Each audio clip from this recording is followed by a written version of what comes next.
of my clients are having problems connecting to their own heart. And a lot of them are light workers. And the reason why they're having problems connecting to their own heart is on the one side, they've been living off of the feelings of love when they give. So a lot of light workers give, a lot of parents give, and in that moment of loving your child, you feel the love. In that moment of like loving grandma, you feel the love. You feel that love in that moment, but you are not receiving love. You are light casting love, or love casting, as I like to call it, with the Leos. That's what Leos do their whole life, is love cast everywhere, you know. But at the end of the day, we have to receive love. We have to have a diet of love. In fact, we have to have as much love as we get oxygen. Love technically is our spiritual oxygen. It is what we're supposed to breathe in and out. It is our source energy, and I believe it comes from the sun. I really do. I've been watching a lot of physics shows lately about how powerful the stars are, but really everything, every element in our body, everything came from the sun. And then for the rest of our life, the sun feeds all the energy on the planet. It's a wonderful kind of metaphor, I think, for what love is, which is this radiating light. Love is a radiating light that comes from our heart, and we are to consciously redirect that back to our heart like oxygen on a daily basis, kind of take it in. So one of the things I'm actually going to announce, which is pretty groovy, is I'm going to do a class coming up. I decided this just like in the last 3 days in this Mercury retrograde. I'm going to do a class that will help people jumpstart the heart, and that's what it's called. It's a 90-minute what I call a webcam workshop. And we've done these before, but this goes to the problem that I'm speaking to today. A lot of my clients come to me and say that they can't find love. I mean, that's the biggest one. No one seems to have found the love of their life. That's like a common grade. And the ones who have are not watching my show. They're making love right now. I hope. Please, please. Well, please be making love and not watching the show. You know, if I wasn't on the show, no. That's so true. You have a hall pass because your partner, which is GA squared, he's off and about right now, so you're without. You're with no divisible at the moment. No, he's back.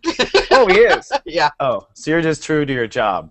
Oh, yes. So, okay, so there's one in the audience, but it's rare. And the other thing is not just finding true love. I mean, some people found true love, but some people have lost joy in their life. Some people have lost where to go. A lot of people say, I don't know what I want to do. If you don't know what you want to do with your life, you've lost connection to your heart chakra, because the heart, your love, what you love is actually who you are. If we are stars, we're meant to shine, and the only thing that gives us the most power and energy is things we love. So we're supposed to follow what we love, and we're supposed to enjoy what we love. So who you are is what you love, and what you're supposed to do in life is what you love. The problem is, of course, society, or the problem is money. Everyone says money's a problem. Well, the truth of the matter is I'm learning as I try to ascend off the planet, you know, like everyone does, and as I try to enlighten my life in the moment, I'm finding that a steady diet of love is a daily practice. It's something we must do every day. We must stand in our inner child every day. We must walk in our inner child every day. And we must walk in the other 11 states of awareness. Most of us just live in our head or live in our subconscious. We tune out. We go into our subconscious, you know, but we need to live in all of us. So Jumpstart the Heart's going to help people get back to your heart. There are some things I have learned with my clients over all these years that helps them jumpstart the heart. And this is like what I end up telling anyone. So if anyone lays down $160 for a reading, you're going to get this lecture. And I just thought, why don't I just take that lecture out and let people, everyone, you know, for a low price, dive into it. And if you are a person who's lost touch with your heart chakra, recognize that it is a daily practice that you must do. So I want to know, in our studio audience, what do you have a daily practice? What are you laughing at? 3.14. I said it's time to swallow, love, don't spit. So see, now this is kind of common with Leos. A lot of Leos spitters.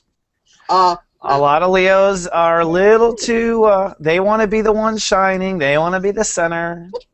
But they don't want to receive. They don't want to swallow. They just want to spit. So see, it's time to swallow the love, don't spit. There you go. Thank you for sharing. Anytime. I knew you'd appreciate that. Does anyone have a daily love heart chakra practice? What is yours, GA5? Okay, mine is very simple, and I love it. Mine is every morning I wake up with my sweet cat that's sitting right here, and I feel her purring, and I hear her purring, and I hear the birds chirping outside, and I think to myself, I love this. I love this. I love me. Today's going to be a wonderful day, and this is how I'm going to feel tomorrow morning too. And how do you feel on the inside? And so it is. And how do you feel on the inside at that moment? I feel amazing. I feel gratitude, and I can't think of a better feeling than actually feeling gratitude. But does gratitude lead to feeling the love, or does love lead to the gratitude? Like which is it, cart horse, And I'm actually only saying that for people who want to think about it, process it for us, just because I'm trying to give people practical tools to jump in their heart.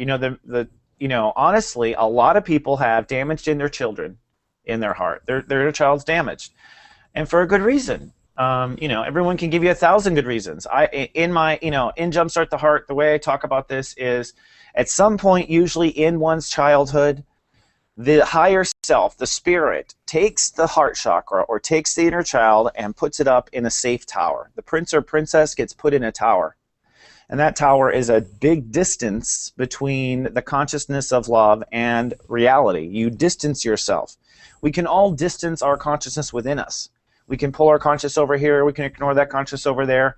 And this is an automated defense mechanism that young children do when the world is too harsh. Now, if you don't take the time to bring that child back down from the tower, you live a very dull life, because you're seeing everything from that high, distant, detached point of view. You're experiencing everything in life, even your own wedding. I mean, even things that are supposed to be fun are not as fun as you would think they would be. A lot of people have to get drunk to bring the prince or princess down. But the truth is we have to basically, if we are born into a period of life where it's just completely unsafe, then I think we have to have a ritual like Kristen's, GA5, sorry, Kristen, where we on a daily basis have to log in or bring the kid down. And that's why I was asking you, do you think that you bring in the love vibration first, or do you start feeling grateful in order to feel the love? And a lot of people who are bitter because their inner child has been so hurt, I find that people who have a lot of pain, they almost have to use the gratitude to be able to get to the love. I find that people who have worked through their damage, because I had a ton of damage. I mean, don't act like, I don't want anyone to think that I was just born this way. Actually, I was born very happy and then beaten down and then had to get happy again. If you want to know the arc. But my point is that I practice what I preach, and in some cases, people who have cleared all that stuff, they start with the love, and then I find that they move to the gratitude. Does anyone else have an experience they can share in our studio audience? Yes. It's not that I have a daily practice, but I sometimes I do what really feels good for me on that moment.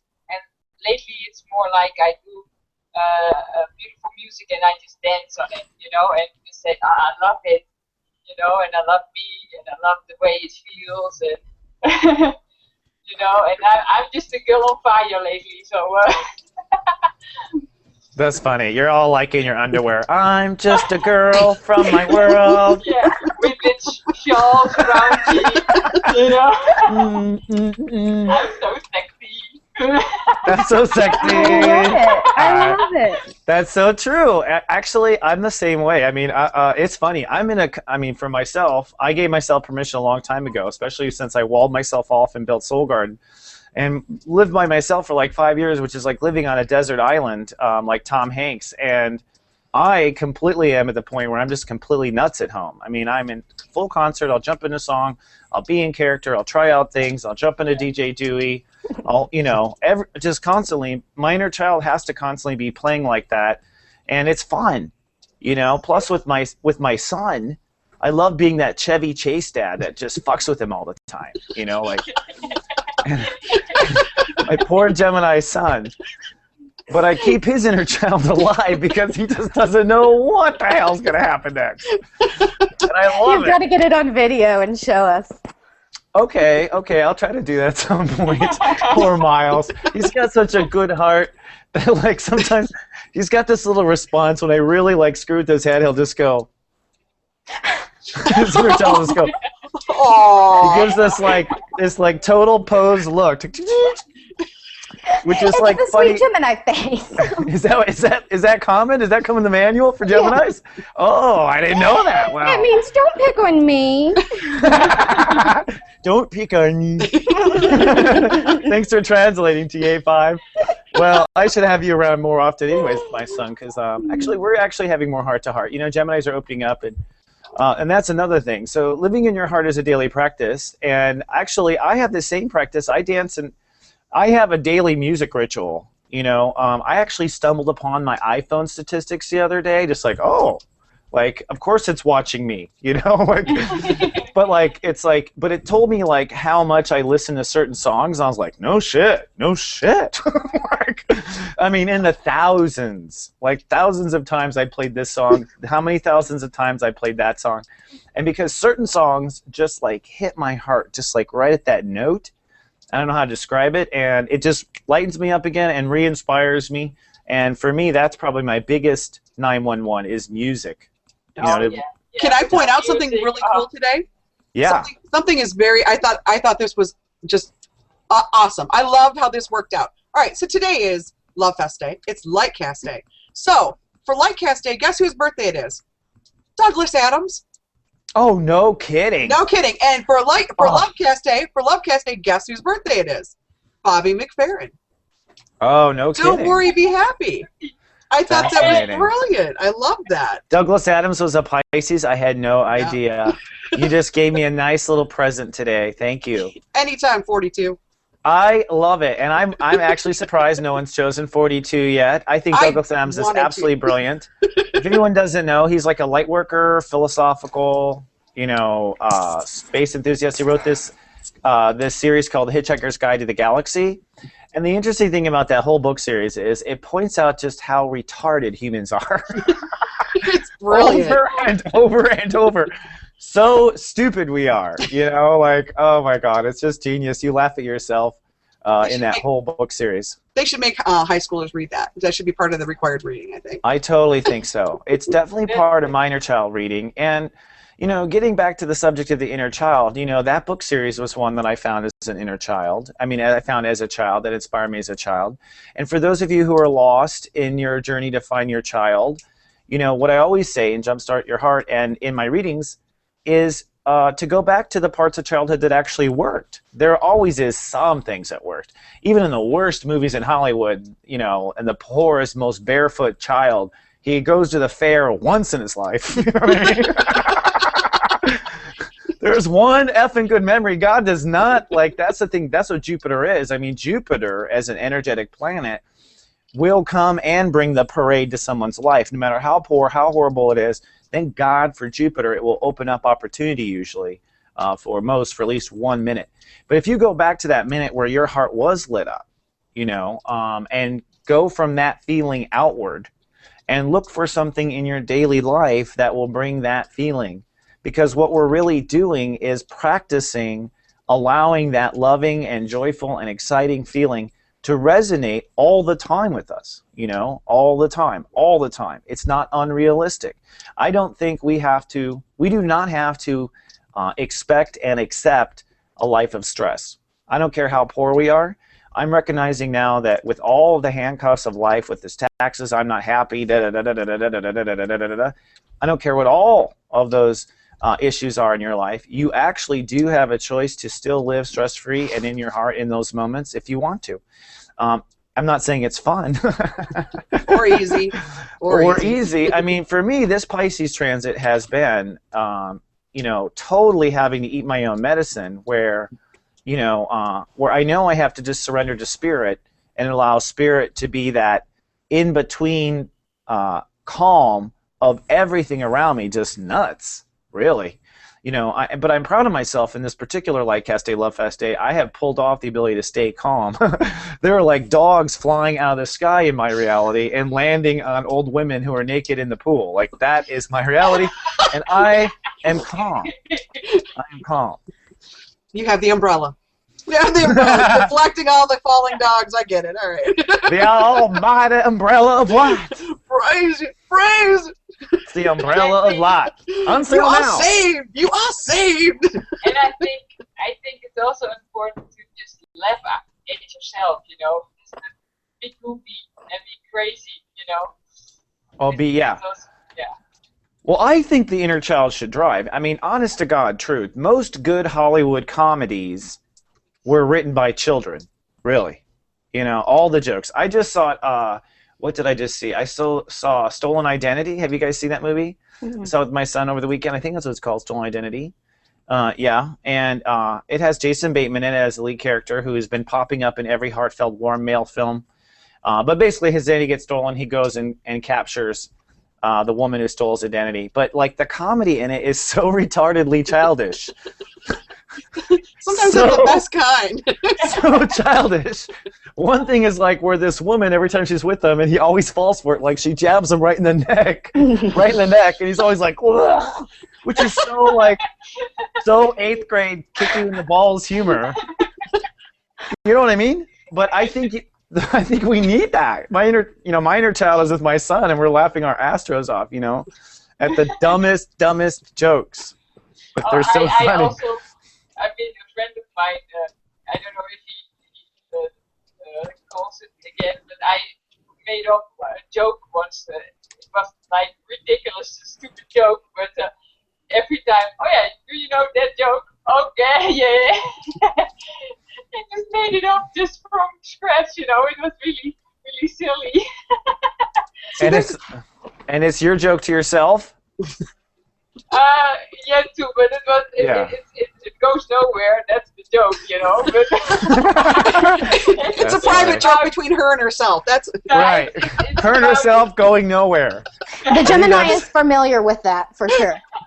No, I understand that stuff. It's yeah. about a guy that goes to a bar, and then he says to a man, "Do you want to have sex with me?"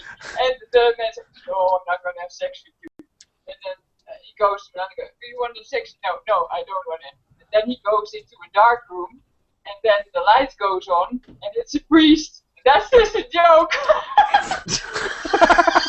Oh my God, that reminds me of that's so funny. Her and her inner child love you, and your inner child just love that. I do too.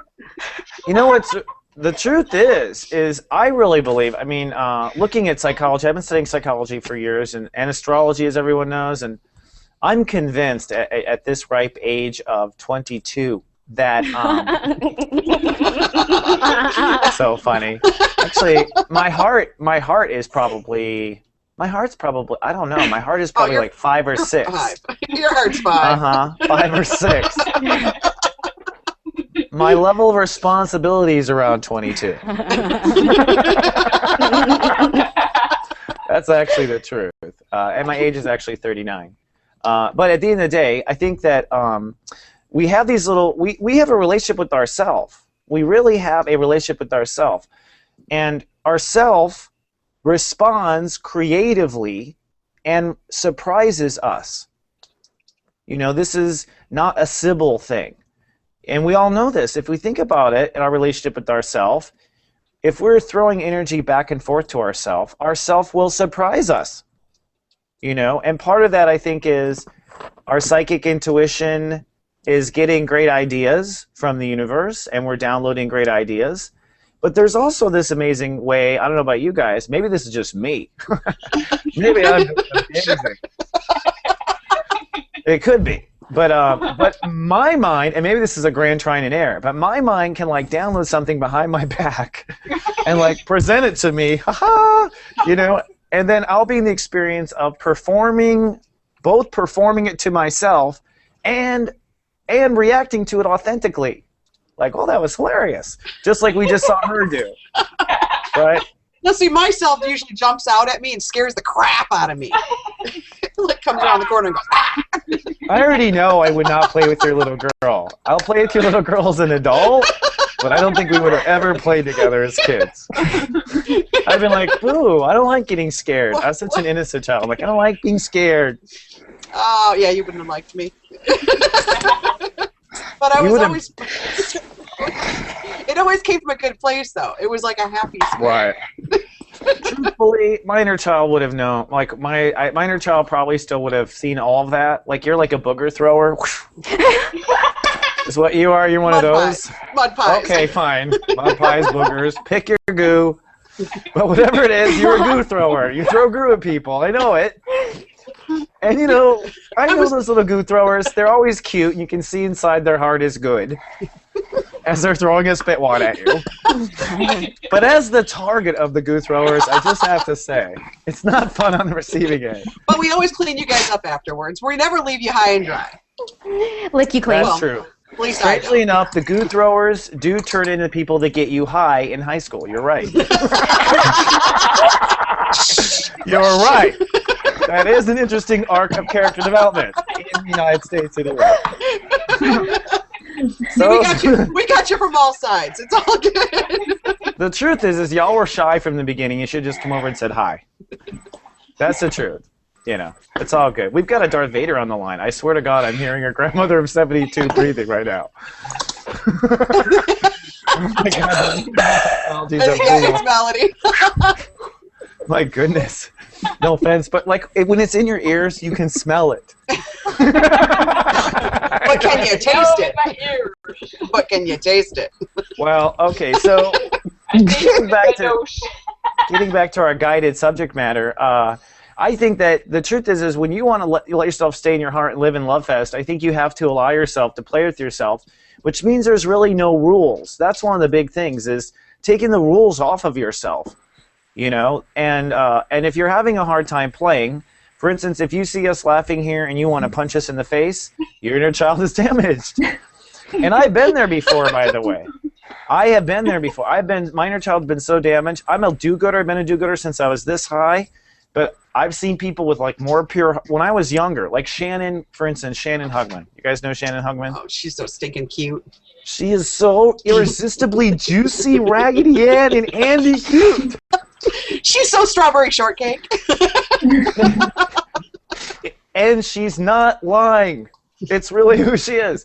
But like, if I would have met her like at 21, I would have been like my inner child was so angry, I would have been mad at her.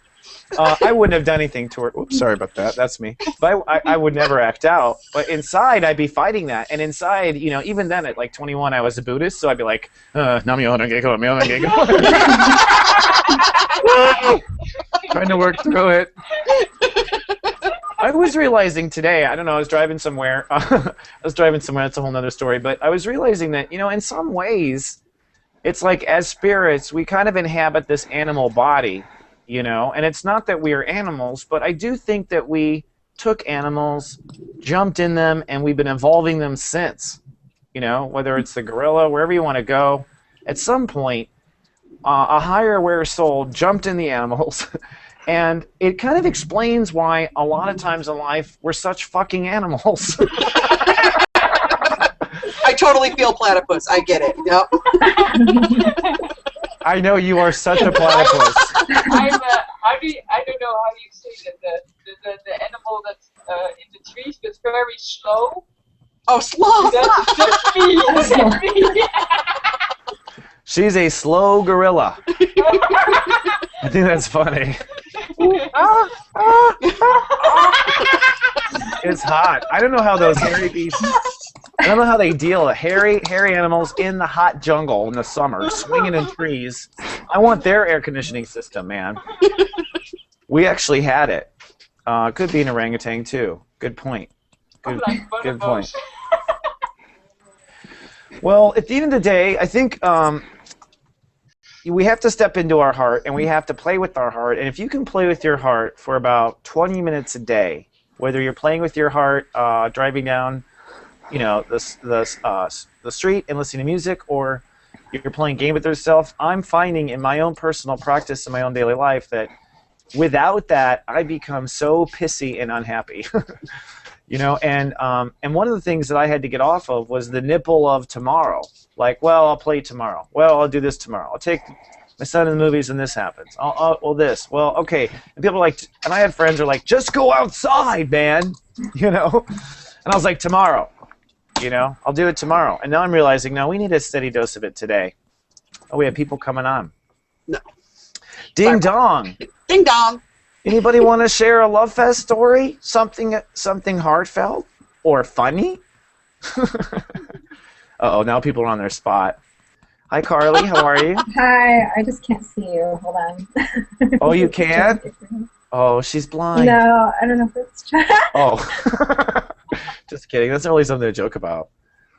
Being an animal. Oh, she did freeze. Oh, that's bad. You can't pay for that. You cannot script that, folks.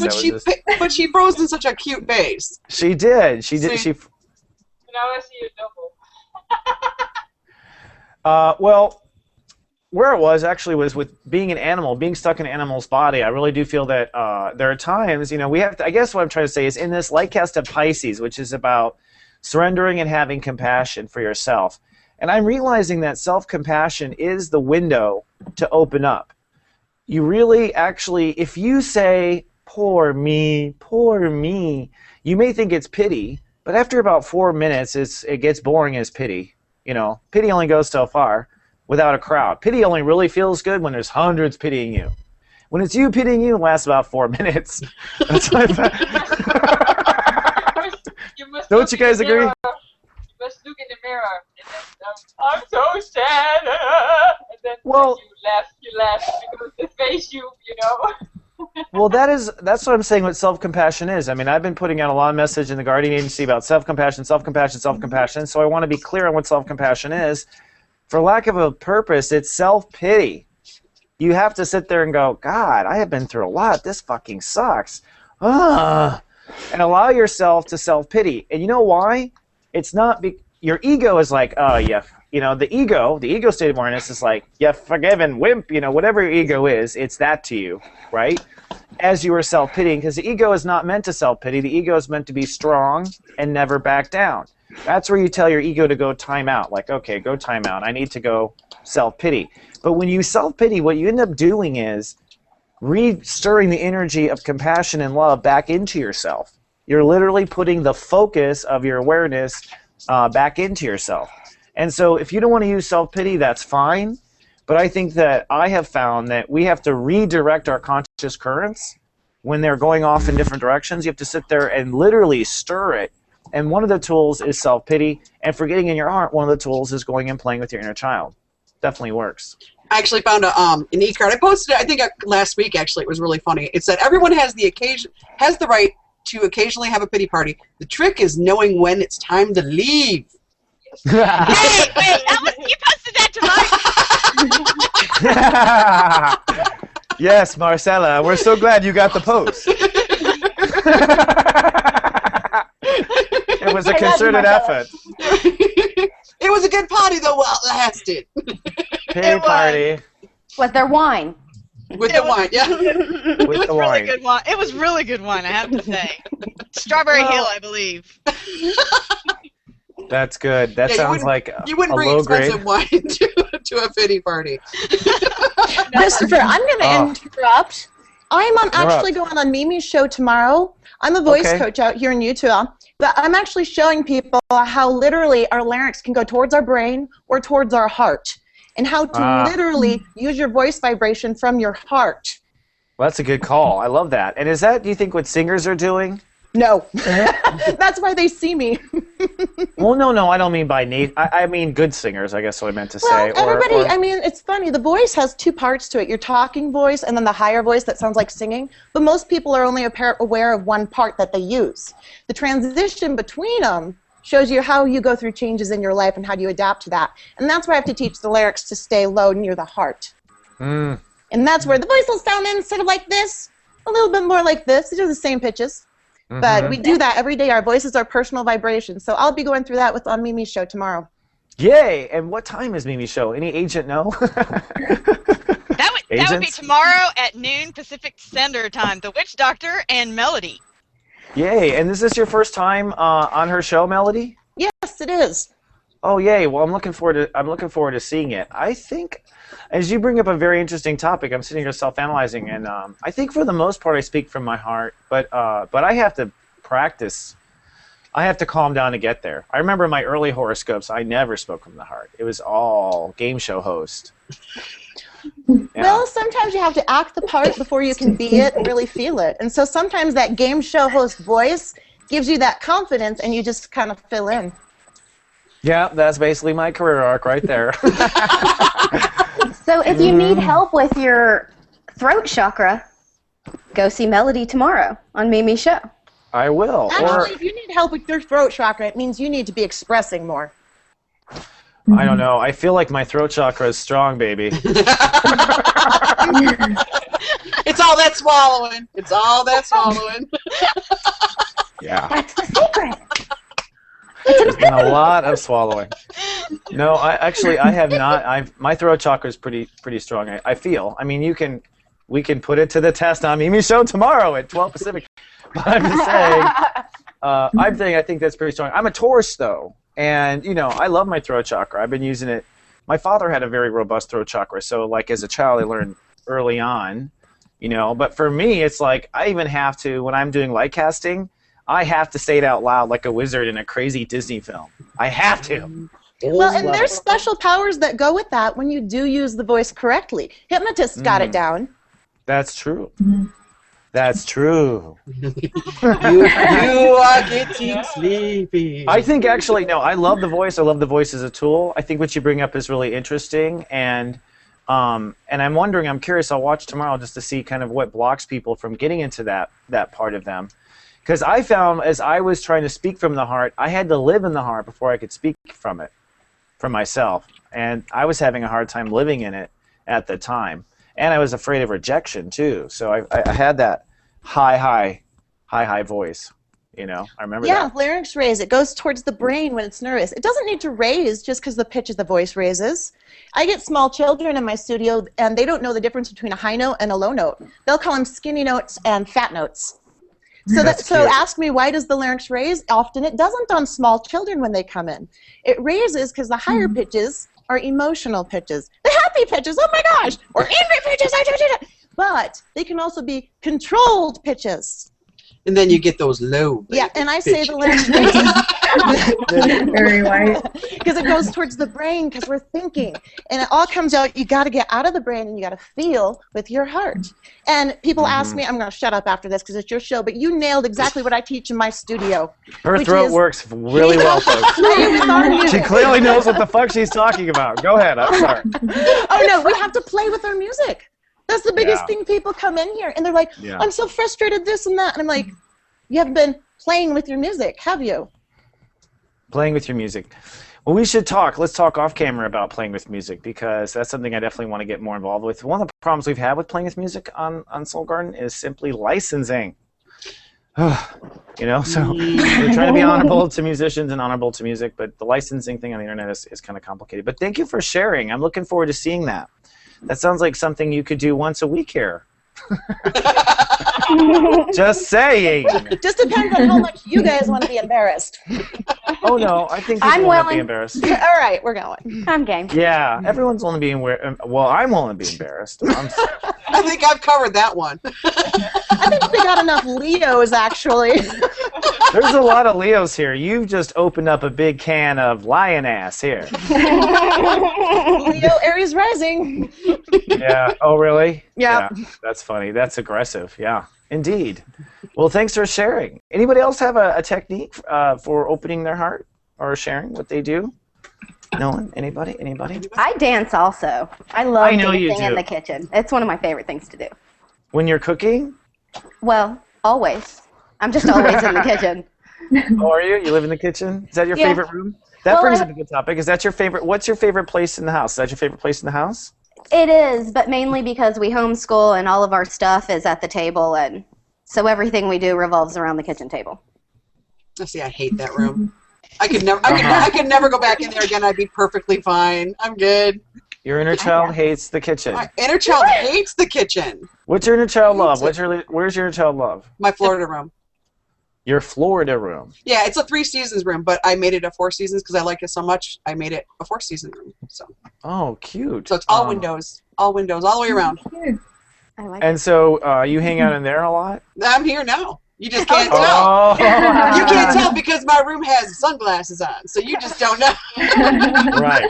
She is light casting from heaven right now. Who else has a favorite room? Somebody else share. The bedroom. Hello. Bedroom. The bedroom is my favorite room. Yeah. Why is it your favorite room? Well, that is where magic happens. I think magic happens in the shower. Personally. Magic happens in the shower. Anywhere. See, magic can happen anywhere. It's My all inner- about the magician. And the size of the wand. But that's beside the point. My inner child just goes and hides when that part of me comes out, the bow chicka bow wow. My inner child is shy. He's shy. That innocence doesn't come out of that room. The bedroom is not super safe to my child. I had that first too, but lately I dance like wow, wow. How's it go? Do And it for us. my living room is my favorite. It's where you live. Awesome. Uh-huh. Yeah. Yeah. Well, for me, my inner child actually, there's degrees. As I've been studying my connection to my inner child, it's like watching my AT&T bars go up and down. You know what I mean? Because sometimes there's like a 1 bar thing, and sometimes there's like a full bar thing. And the full bar stuff is actually the most innocent. Like, I have a little waterfall in my backyard, this little waterfall with little plants around it, and at night it lights up with colors. My inner child, that's like a full 4 or 5 bar experience. My inner child is sitting there liking the most simple things. I found that the purest heart connection comes from the most simple pleasures your inner child has. The simplest, like brownies, right? Crazy stuff. My inner child loves tomato juice and lemon juice. It's like super sour, like weird combo flavor, but my inner child just like, wow! Every time it comes on, wow! And the adult Christopher likes to throw in some vodka. Adult Chris used to do that. You know what? Adult Chris used to do that because that, honestly, you bring up a great point, because a lot of my early drinking, and for me, early drinking, I didn't even have a drink of alcohol really until I was like 28, 29, believe it or not, because I was pretty innocent. And then I went completely not innocent. I have Mars and Pisces, honey. It is. Yeah, I am either. Yeah, it's either sin or it is, being a saint or sinner with Mars and Pisces. But anyways, what happened was once I started to become very aware in my late 20s, I think the pain started to come. I think I started to become more in touch with the pain that I had completely ignored out of just my talent. I mean, I had very well ignored. Really, my childhood didn't affect me really till like 31, 32, where I actually started to sit down and look at it. And then all of a sudden the pain starts coming. And at that point, alcohol was the only way my inner child felt safe enough to come out for a long period of time. And so that was the crutch for a long time. You bring up a good point. But no, my inner child doesn't want to add alcohol to it anymore. That's icky. Chocolate. Alcohol doesn't taste good. What's chocolate drink? The truth is most of the time when I did drink, it was so that I could feel playful and free. But now I have learned to be playful and free all the time. And my only problem in a bar is like that there's nothing yummy to drink. I just need, my inner child wants yummy. I'm like, you got tomato juice and lots of lemon? No. Chai tea? No. Yeah. You know what I mean? Juice box. I don't drink either, but I used to drink a lot of Coca-Cola, and people thought I was. Yes, and I was on the when I went out when I was younger, and then I was on the bike and I had my Walkman on and I was singing with it, and everybody thought, oh, she's drunk, but I wasn't. Yeah. Naturally drunk. You sound like an American Coke commercial. Actually, that's pretty much what they are. They're riding bikes and like, Coke is it the most amazing way of all the Coke songs. I don't drink it. I don't drink it anymore because it gets me too hyper. I can't imagine you with sugar. No, I can't imagine you with any more sugar. Yeah, Coca-Cola. Well, my thing is this: if your inner child loves it, you have to budget it in your day somewhere, or you have to budget in your life a little bit. And if it's sugary like Coke, well, you better get your Astro on that bike and write off those calories, right? Yeah. So, well, everyone, we're about at time. Yes. DJ 3.14. That's right, bitches! Damn her! Damn her! I thought I had her tuned out. There you go. That's your. Oh, whew. When she channels that kind of spirit, it's rough. Holy cow! You're channeling. What's the? I wish I could spit this joke out. What was the name of the woman who did Lammy? That's dead. You're probably channeling her. Sherry Lewis. Sherry Lewis. Sherry Lewis. You're actually channeling Sherry Lewis. Is what's happening there. GA Pie. It's just this. The I did spirit kind of like overwhelms her you. number. I liked her number. I thought it was funny, the number she picked out. It just made me laugh. I thought she was cool. I thought that character was pretty crazy. And the other crazy character in my childhood was, of course, on Mr. Rogers, the weird cat that was always like, meow, meow, yes, meow, meow. Meow, meow. Meow, meow, take me now, meow, meow. Mr. Rogers, meow. Meow, meow, Mr. Rogers, meow. That was always like, fucked me up in my head as a kid. It's like, I can't watch that. And You know, younger the people brothers. who created Smurfs are that's what influenced. I believe that's what influenced the Smurf people, because the Was Smurfing the and this Meow and Meow Smurfing cat? that, the Meow Meow had to influence them. Yeah. Smurfing this and smurfing that. So Meow Meow this and Meow Meow that. Yeah. Who the F thought of putting one blonde chick in a whole town of Smurfs? She's the only girl. That's why she was always so damn tired. I don't know. We can't go down there. I think this is a good place to close. I think this is a good place to close. This is a good place to close. Thanks, everyone, for joining me. I love you all. Have a happy Lightcast day. Make sure you fill your heart with love and set out your intentions for at least 15 minutes. Just sit there and meditate on what you intend to come to you. Unless you give it time and space, the universe cannot attract it. And thank you.